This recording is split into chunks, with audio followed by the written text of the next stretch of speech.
channel, Keyword Tura.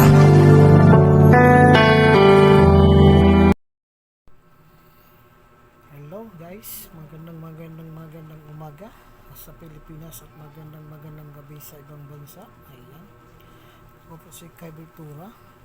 Ako po ay nagmumusta sa inyo, lalo na sa akin po mga followers, 37 followers po, subscribers. Maraming salamat po sa walang sawang sumusuporta sa aking content. Ayan, lalo na sa ating po mga balita, lalo na sa Word of God.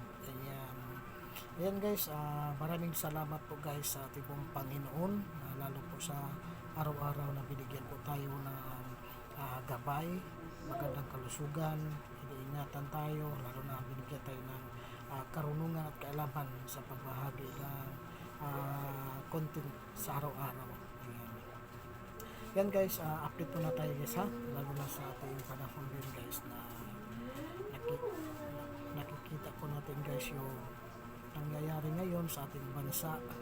Kaya mula sa ating pong mga kilalang mga politician, lalo na sa ating pong pamahalaan sa Congress at sa Senate. Ayan, nakikita po natin po guys yung mga pangyayari sa ating bansa.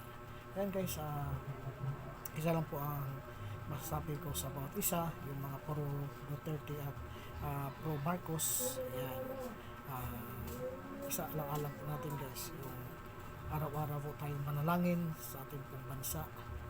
Ayan, lalo po na guys, bansa po natin nakaranas po ng mga nakaraang buwan o taon, yung bagyo, lindol, mga sakuna na hindi natin inaasahan, lalo na ngayon guys yung mga pangyayari sa school. Ayan, mga kabataan ngayon, sila na po ang napokus sa balita.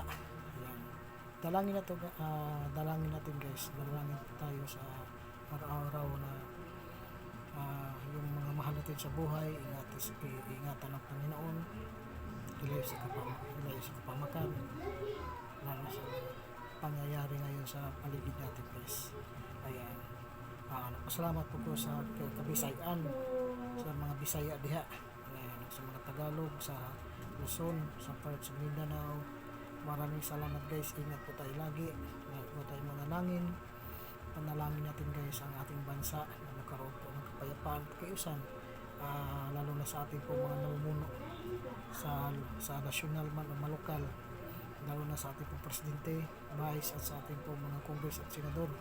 Panalangin natin sila, kung sino man yung mga tao na mahal mo sa buhay dyan, o yung mga iniidolo niyo.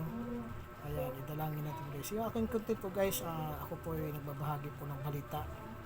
Ayan, ako po ay nagbabahagi po ng salita ng Diyos, dahil po yan po ang aking content.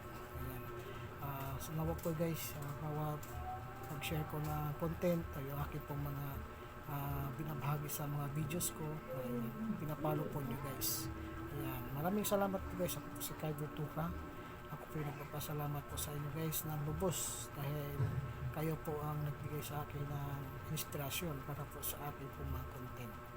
Maraming salamat po guys sa bawat araw po guys na binigay niyo po sa akin na nag-inspiration para mag-upload ng mga videos, lalo na sa mga OFW na lagi kong dinadalangin din na sa araw-araw lagi silang ingat ang Panginoon, lalo na sa ating mga kababayan, lahat ng OFW sa buong bansa. Maraming salamat po guys sa inyo, lalo na sa all content creator, sa mga vloggers o nagsisimula pa lang, tuloy-tuloy lang din guys sa mga ginagawa po natin. Ayan, maraming salamat po guys. Ako po si Keyword Tura. Ayan, maraming salamat din sa YouTube, sa atin pong araw-araw na atin pong makibaka. Ayan, maraming salamat po guys sa lahat-lahat. In Jesus' name we pray.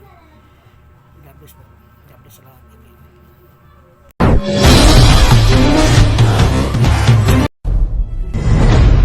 Thank you for watching. Don't forget to like, share, and subscribe my YouTube channel, Keyword Tura.